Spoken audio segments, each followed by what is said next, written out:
শ্রেয়া নামের এক মেয়ে তার বাবা মায়ের সাথে খুব আনন্দেই বাস করত। শ্রেয়া সারা দিন শুধু খেলাধুলা করে দিন কাটাতো।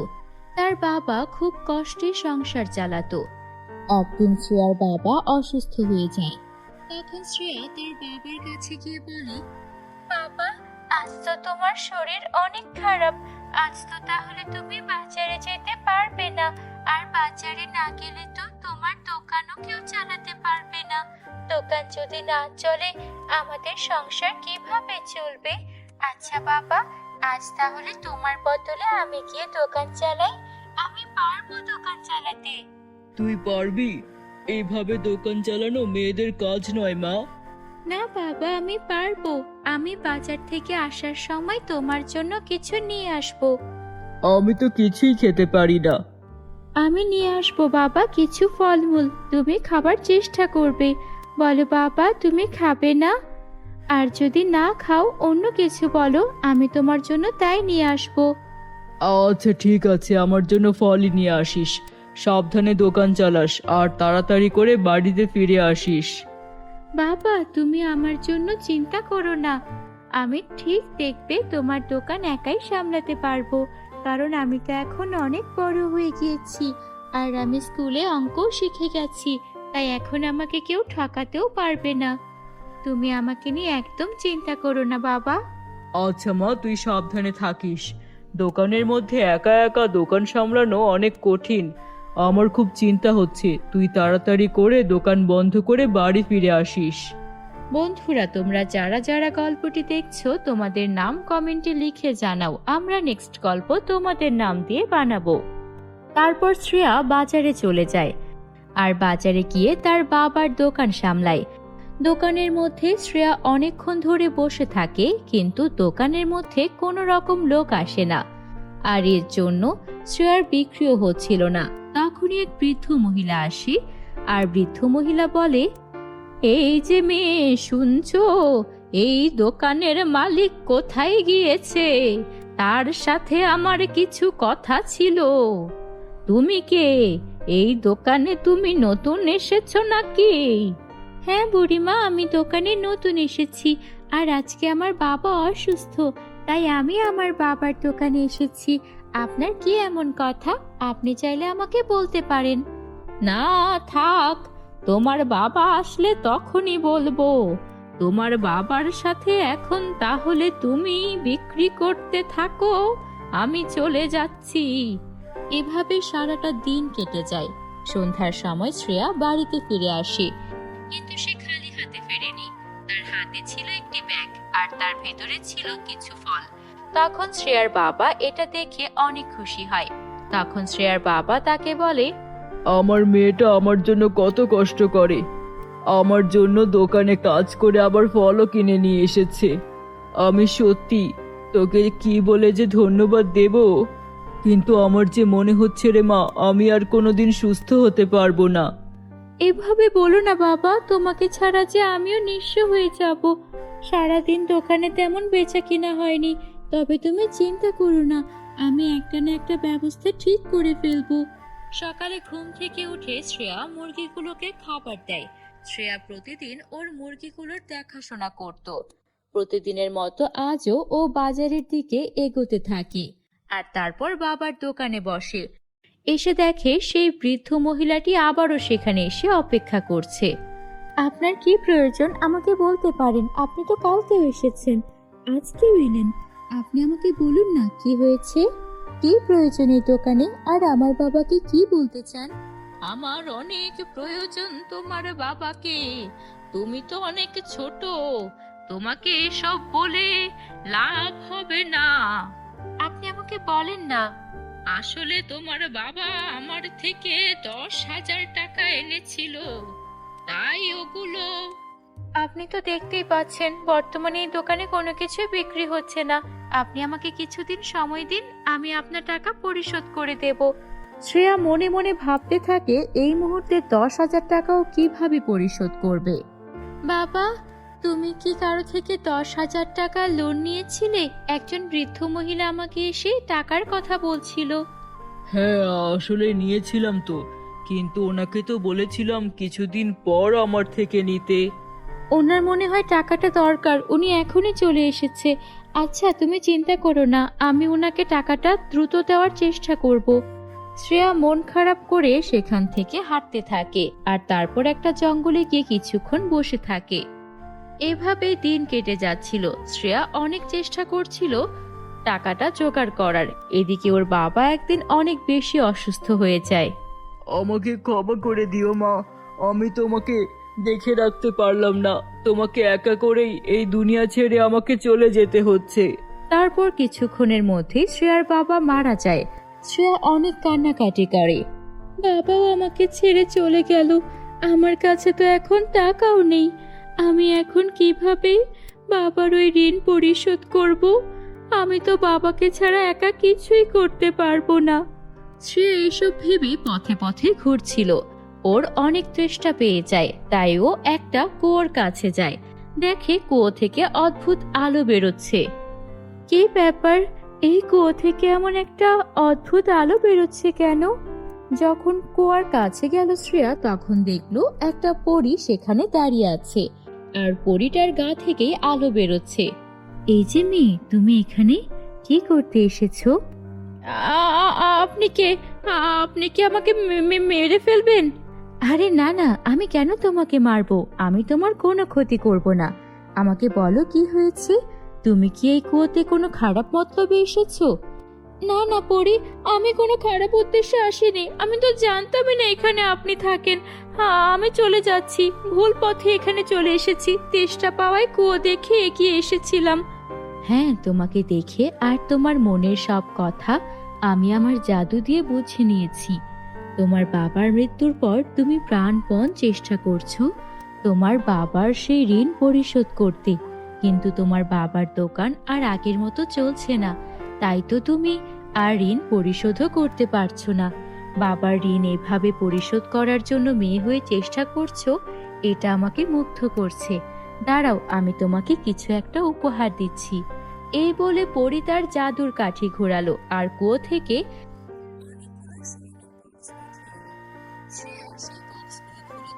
সেগুলোর মধ্যে অনেক সুন্দর সুন্দর স্বর্ণের মোহর রয়েছে। এই সবগুলো মোহর তোমার।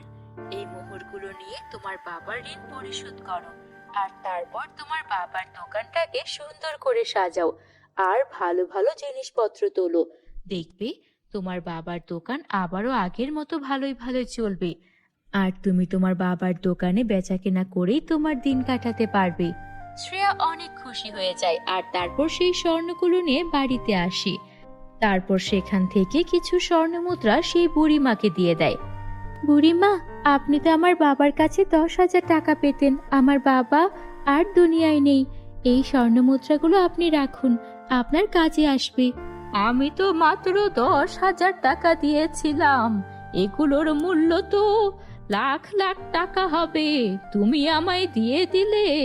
আমার বাবার খারাপ অবস্থায় আপনি আমার বাবাকে সাহায্য করেছেন, তার কাছে এটা কিছুই না, আপনি এটা রাখুন। তারপর শ্রেয়া ওর বাবার দোকানটাকে আবারও সুন্দর করে সাজালো আর সেই সোনার পরীর দেওয়া স্বর্ণমুদ্রা দিয়ে ওর বাকিটা জীবন সুখে শান্তিতে কাটতে লাগলো। বন্ধুরা, গল্পটি ভালো লাগলে একটা লাইক করে দিও। আমাদের চ্যানেলে নতুন হয়ে থাকলে আমাদের চ্যানেলটিকে সাবস্ক্রাইব করতে ভুলো না যেন। Bye bye.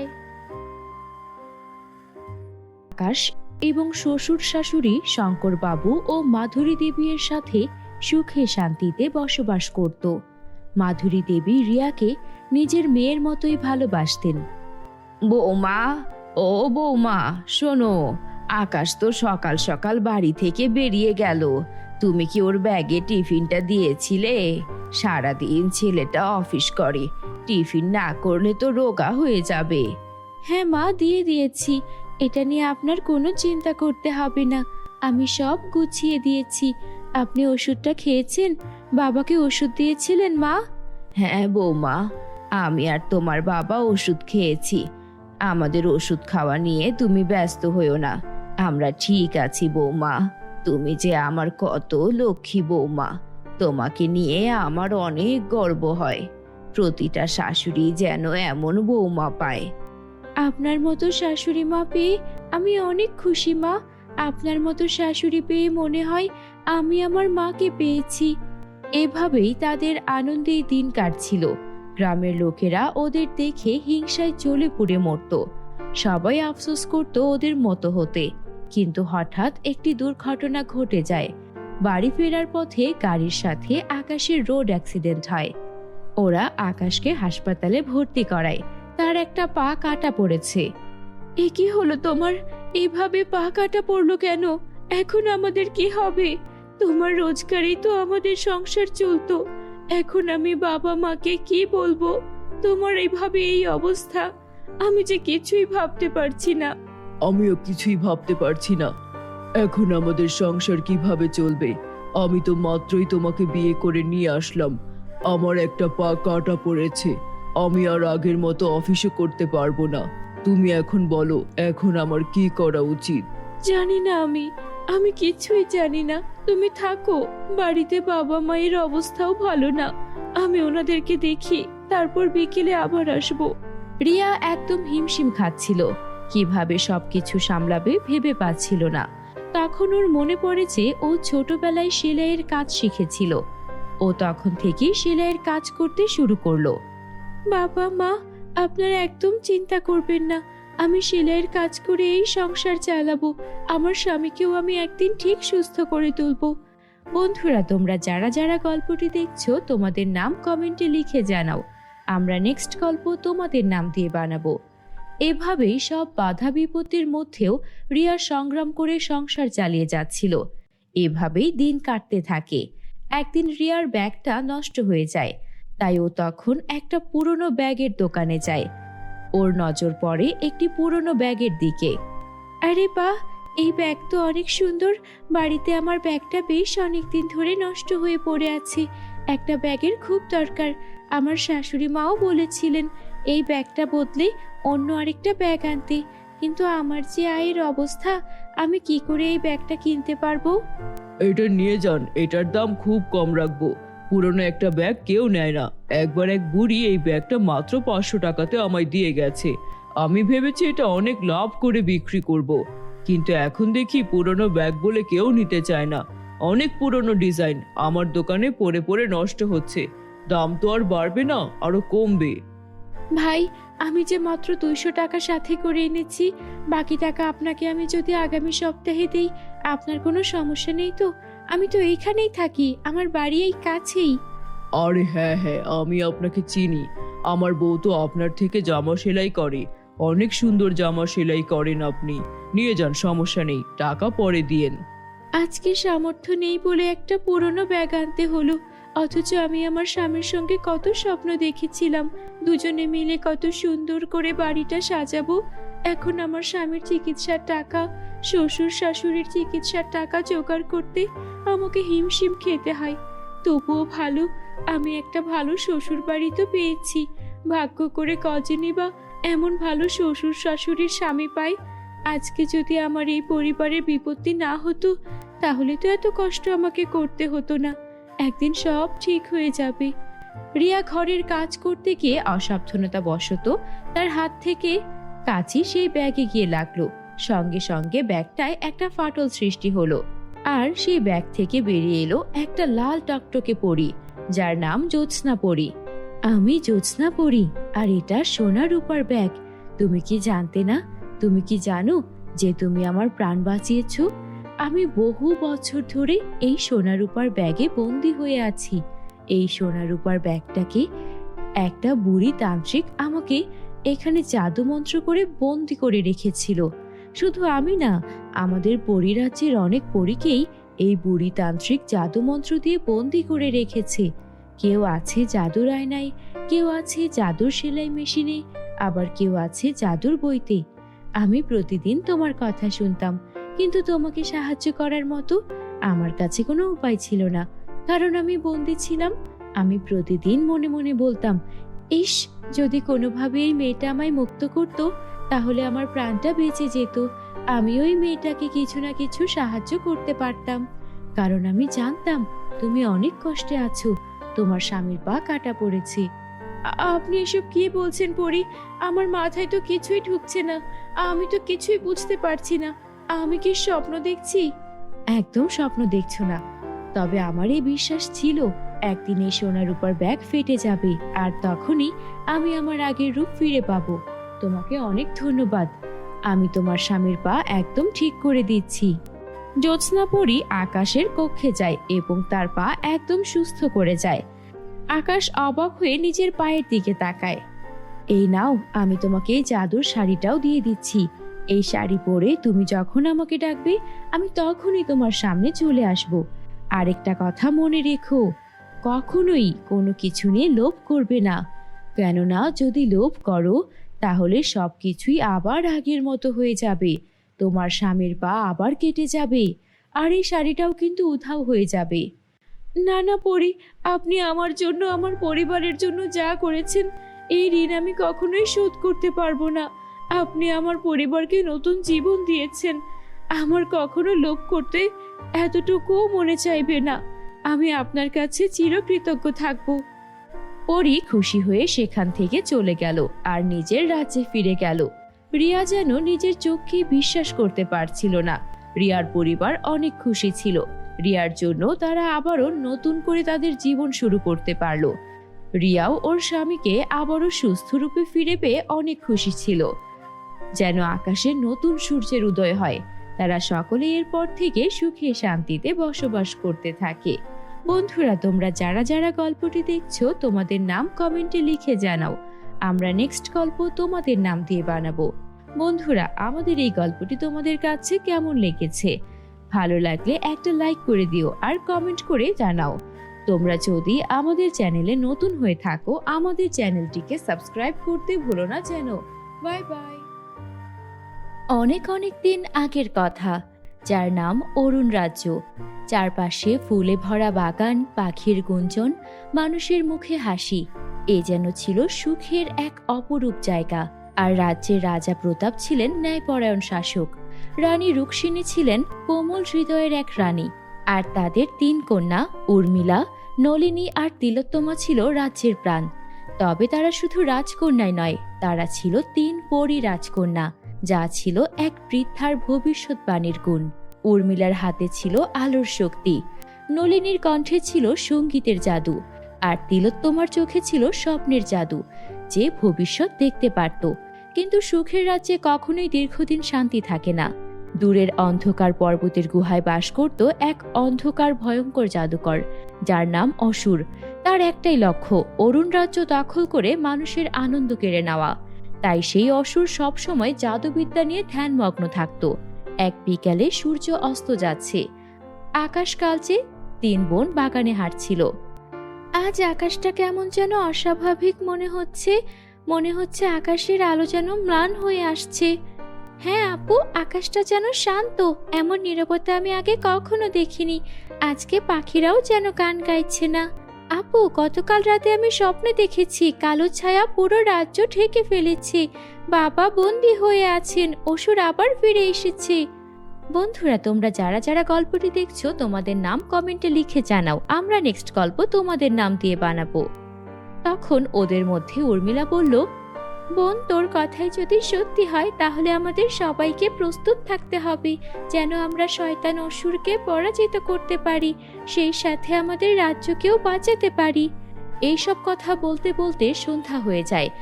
তারা 3 পরী রাজকন্যা প্রাসাদে ফিরে যায় আর তারা আলোচনায় বসে কিভাবে এগুলে রাজ্যের সবার ভালো হবে।